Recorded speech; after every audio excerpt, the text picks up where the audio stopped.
Good morning বন্ধুরা। আজ হলো 27 জুলাই সোমবার।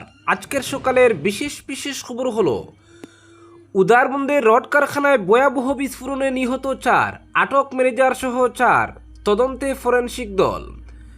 কাছাড় জেলার উদারবন্দ পানগ্রামে কেডি গ্লোবাল ইনফ্রাস্ট্রাকচারে ভয়াবহ বিস্ফোরণে 3 শ্রমিক ও 1 লরি চালকের মৃত্যু হয়েছে। ঘটনায় আরও একজন গুরুতর আহত হয়েছেন। বিস্ফোরণের পর কারখানার ম্যানেজার সহ 4 কর্মীকে আটক করে জিজ্ঞাসাবাদ শুরু করেছে পুলিশ। ঘটনার কারণ অনুসন্ধানে ম্যাজিস্ট্রেট পর্যায়ের তদন্তের পাশাপাশি গুয়াহাটি থেকে ফরেনসিক বিশেষজ্ঞদের একটি দল ঘটনাস্থলে এসে তদন্ত করবে বলে জানিয়েছে প্রশাসন। এদিকে মৃতদের আত্মার শান্তি কামনা করে মুখ্যমন্ত্রীর ত্রাণ তহবিল থেকে নিহতদের প্রত্যেক পরিবারের জন্য 5 লক্ষ টাকা করে আর্থিক সহায়তা প্রদান করা হবে বলে জানান মুখ্যমন্ত্রী ডক্টর হিমন্ত বিশ্ব শর্মা। তিনি এক্স হ্যান্ডেলে জানান, আমি বিধায়ক শ্রী রাজদীপ গোয়ালাকে নির্দেশ দিয়েছি তিনি যেন নিহতদের পরিবারের সঙ্গে সাক্ষাৎ করে এই কঠিন সময়ে প্রয়োজনীয় সব ধরনের সহযোগিতা নিশ্চিত করেন। শিল্প প্রতিষ্ঠানের গাফিলতি কোনোভাবেই বরদাস্ত করা হবে না। এ ঘটনায় যে কোনো ধরনের অবহেলা বা দায়িত্বে গাফিলতির প্রমাণ মিললে সংশ্লিষ্টদের বিরুদ্ধে কঠোর ব্যবস্থা নেওয়া হবে। রবিবার বেলা 11:30 নাগাদ কারখানার ভিতরে হঠাৎ প্রবল বিস্ফোরণ ঘটে। ঘটনাস্থলে মৃত্যু হয়ে পানগ্রাম দ্বিতীয় খণ্ডের কিরণ মুন্ডা, পানগ্রাম প্রথম খণ্ডের আপ্পু বড়াইক এবং ডুমুরঘাটের সায়ামল গৌড়ের। গুরুতর আহত হন বিনোদ বর্মন নামে আরও 1 শ্রমিক। নিহতদের মধ্যে ধর্মনগরের বাসিন্দা সাগরনাথ কারখানায় স্ক্র্যাপ বহনকারী একটি লরির চালক ছিলেন। বিস্ফোরণের সময় তিনি লরির ভিতরে বসেছিলেন। বিস্ফোরণের তীব্রতায় উড়ে আসা ধাতব টুকরো তার শরীরে বিদ্ধ হলে ঘটনাস্থলেই তার মৃত্যু হয়। অপর 3 শ্রমিকের দেহ বিস্ফোরণের অভিঘাতে ছিন্নভিন্ন হয়ে যায় বলে পুলিশ জানিয়েছে। ঘটনার খবর পেয়ে ঘটনাস্থলে পৌঁছান রাজ্যের মন্ত্রী কৌশিক রায়। তিনি উদ্ধার কাজ ও পরিস্থিতি পর্যালোচনা করে জানান, দুর্ঘটনার প্রকৃত কারণ উদ্ঘাটনে ম্যাজিস্ট্রেট পর্যায়ের তদন্তের নির্দেশ দেওয়া হয়েছে। পাশাপাশি গুয়াহাটি থেকে ফরেনসিক বিশেষজ্ঞদের একটি দল এসে বিস্ফোরণের সমস্ত দিক খতিয়ে দেখবে। এছাড়া সহকারী শ্রম কমিশনারের দপ্তরও কারখানায় শ্রমিকদের নিরাপত্তা বিধি যথাযথভাবে মানা হচ্ছিল কিনা তা তদন্ত করবে।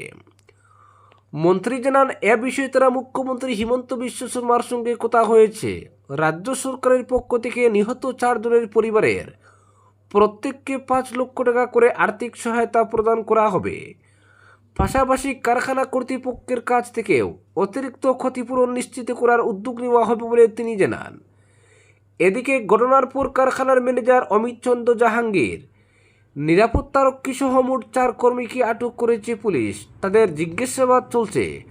বিস্ফোরণের প্রকৃত কারণ ও নিরাপত্তা ব্যবস্থায় কোনো গাফিলতি ছিল কিনা তা খতিয়ে দেখছে তদন্তকারী সংস্থাগুলি। পরবর্তী খবর, কালাইনে সড়ক দুর্ঘটনায় মৃত্যু পথচারীর, অ্যাম্বুলেন্স না মেলায় ক্ষোভ, অবরোধে তীব্র উত্তেজনা।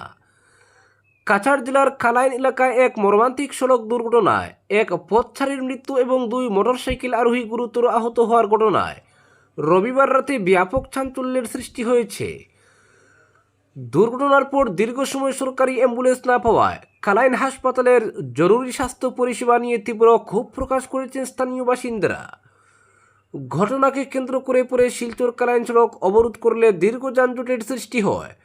স্থানীয় সূত্রে জানা যায়, কালাইন বাগান রোডে দ্রুতগতিতে একটি বাইক চালিয়ে যাওয়ার সময় পিকলু মুন্ডা ও মনতুষ মুন্ডা নামে 2 যুবক নিয়ন্ত্রণ হারিয়ে তাজুল ইসলাম নামে এক পথচারীকে সজোরে ধাক্কা দেন। সংঘর্ষ এতটাই তীব্র ছিল যে পথচারী তাজুল ইসলাম রাস্তার পাশে ছিটকে পড়েন এবং বাইকের 2 আরোহীও গুরুতর আহত অবস্থায় রাস্তায় লুটিয়ে পড়েন। দুর্ঘটনার খবর ছড়িয়ে পড়তে স্থানীয় বাসিন্দারা দ্রুত উদ্ধার কাজে নেমে 3 জনকেই কালাইন হাসপাতালে নিয়ে যান। প্রাথমিক চিকিৎসার পর কর্তব্যরত চিকিৎসক 3 জনের অবস্থায় আশঙ্কাজনক বলে জানিয়ে উন্নত চিকিৎসার জন্য শিলচর মেডিকেল কলেজ ও হাসপাতালে রেফার করেন। কিন্তু অভিযোগ, সেই সময় হাসপাতালে একটি সরকারি অ্যাম্বুলেন্সও উপলব্ধ ছিল না। বারবার 108 জরুরি অ্যাম্বুলেন্স পরিষেবায় যোগাযোগ করা হলেও দীর্ঘ সময় কোনো অ্যাম্বুলেন্স হাসপাতালে পৌঁছায়নি। আহতরা প্রায় 1 ঘন্টা হাসপাতালে অপেক্ষায় থাকেন। এর মধ্যেই গুরুতর আহত পথচারী তাজুল ইসলামের মৃত্যু হয় বলে অভিযোগ ওঠে। প্রত্যক্ষদর্শীদের দাবি, বাইক আরোহী দুই যুবকের মধ্যে একজনের কান দিয়ে অতিরিক্ত রক্তক্ষরণ হচ্ছিল এবং তার শারীরিক অবস্থা দ্রুত অবনতি হচ্ছিল। পরিস্থিতির গুরুত্ব বিবেচনা করে শেষ পর্যন্ত পাশের একটি চা বাগান থেকে একটি অ্যাম্বুলেন্সের ব্যবস্থা করা হয়। ওই অ্যাম্বুলেন্সে একজন আহতকে শিলচর মেডিকেল কলেজ ও হাসপাতালে পাঠানো হয়। অপর আহতকে একটি ব্যক্তিগত থার গাড়িতে করে হাসপাতালে নিয়ে যেতে হয়।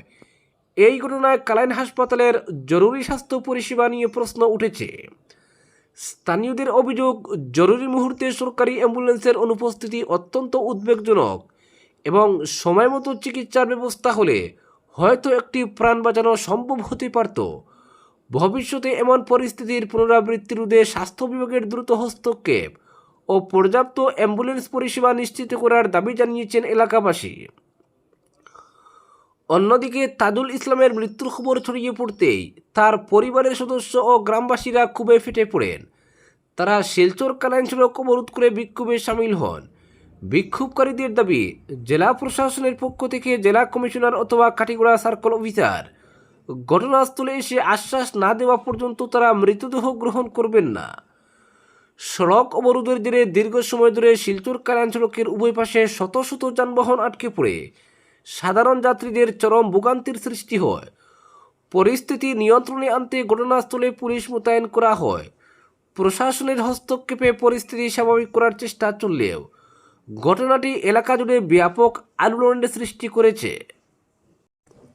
পরবর্তী খবর, চলমান ভয়াবহ বন্যা পরিস্থিতিতে ক্ষতিগ্রস্ত মানুষের খোঁজ খবর নিতে শিবসাগর ও নাজিরা সফর করেন আসাম বিধানসভার বিরোধী দলনেতা ওয়াজেদ আলী চৌধুরী।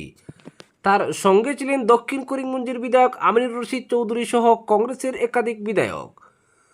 সফরকালে প্রতিনিধি দল বন্যা কবলিত বিভিন্ন এলাকা পরিদর্শন করে দুর্গত মানুষের সঙ্গে কথা বলেন এবং তাদের দুর্ভোগ ও প্রয়োজনীয় সহায়তার বিষয়ে বিস্তারিত তথ্য সংগ্রহ করেন।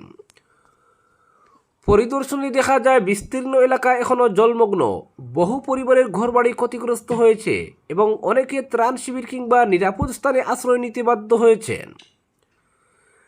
কৃষিজমি, মৎস্য চাষ, গবাদি পশু ও গ্রামীণ যোগাযোগ ব্যবস্থা ব্যাপকভাবে ক্ষতিগ্রস্ত হয়েছে। বিশুদ্ধ পানীয় জল, খাদ্য, ঔষধ ও স্বাস্থ্যসেবার সংকট পরিস্থিতিকে আরও জটিল করে তুলেছে। দুর্গত বাসিন্দারা প্রতিনিধি দলকে জানান, বন্যায় তাদের ঘরবাড়ি, ফসল, গবাদি পশু ও নিত্য প্রয়োজনীয় সামগ্রী নষ্ট হয়ে গেছে। ফলে অধিকাংশ পরিবার এখন সরকারি ও স্বেচ্ছাসেবী সংস্থার সহায়তার উপর নির্ভরশীল। শিশু, নারী ও প্রবীণদের দুর্ভোগ সবচেয়ে বেশি বলে তারা উল্লেখ করেন।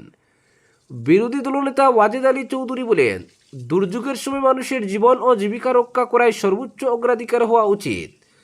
তিনি প্রশাসন, জনপ্রতিনিধি ও স্বেচ্ছাসেবী সংগঠনগুলোর সমন্বিত উদ্যোগে উদ্ধার, ত্রাণ ও পুনর্বাসন কার্যক্রম আরও জোরদার করার আহ্বান জানান।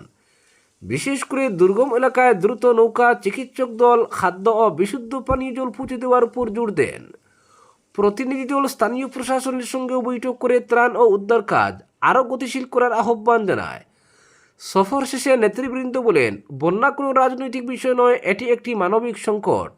তাই দলমতের ঊর্ধ্বে উঠে সকলকে ক্ষতিগ্রস্ত মানুষের পাশে দাঁড়াতে হবে। একই সঙ্গে তারা আশাবাদ ব্যক্ত করেন, দ্রুত পুনর্বাসন ও কার্যকর বন্যা প্রতিরোধমূলক ব্যবস্থা গ্রহণের মাধ্যমে দুর্গত মানুষ আবার স্বাভাবিক জীবনে ফিরতে পারবেন। বিধায়ক আমিনুর রশিদ চৌধুরী বলেন, উজান আসামের বন্যা পরিস্থিতি অত্যন্ত উদ্বেগজনক। তিনি ত্রাণ বিতরণে স্বচ্ছতা, জবাবদিহি ও দ্রুত প্রকৃত ক্ষতিগ্রস্তদের কাছে সহায়তা পৌঁছে দেওয়ার দাবি জানান।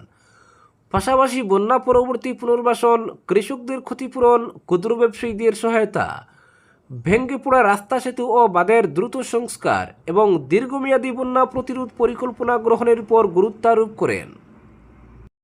পরবর্তী খবর, রাম মন্দির, 3 আইপিএস আধিকারিক নিয়ে এসআইটি পুনর্গঠন। অযোধ্যার রাম মন্দিরে অনুদান তছরূপের অভিযোগের তদন্তে বড় পদক্ষেপ নিল উত্তরপ্রদেশ সরকার। মামলার তদন্ত আরও দ্রুত ও কার্যকর করতে 3 জন আইপিএস আধিকারিককে নিয়ে বিশেষ তদন্তকারী দল অর্থাৎ এসআইটি পুনর্গঠন করা হয়েছে। নবগঠিত এসআইটির নেতৃত্বে থাকবেন আইজি কিরণ এস। তার সঙ্গে সদস্য হিসেবে রয়েছেন অযোধ্যার ডিআইজি সুমেন বর্মা এবং এসএসপি গৌরব গ্রোভার। জানা গেছে, সুপ্রিম কোর্টের নির্দেশের পরই এই সিদ্ধান্ত নেওয়া হয়েছে। গত 13 জুলাই দেশের শীর্ষ আদালতের প্রধান বিচারপতি সূর্যকান্ত, বিচারপতি জয়মাল্য বাগচি এবং বিচারপতি বি মোহনের বেঞ্চ নতুন করে এসআইটি গঠনের নির্দেশ দিয়ে আদালতের পর্যবেক্ষণ ছিল অনুদান তছরুপের মতো সংবেদনশীল মামলার তদন্তে প্রশাসনিক আধিকারিকদের তুলনায় অভিজ্ঞ পুলিশ কর্মকর্তারাই বেশি দক্ষতার সঙ্গে তদন্ত এগিয়ে নিয়ে যেতে পারবেন। এর আগে গঠিত এসআইটিতে লখনৌয়ের কমিশনার বিজয় বিশ্বাস পন্ত, অর্থ দপ্তরের সচিব নীলরতন কুমার সহ একাধিক প্রশাসনিক আধিকারিক ছিলেন। তবে আদালতের নির্দেশ অনুযায়ী সেই কমিটিতে পরিবর্তন এনে এবার সম্পূর্ণ পুলিশ নেতৃত্বাধীন তদন্তকারী দল গঠন করা হয়েছে।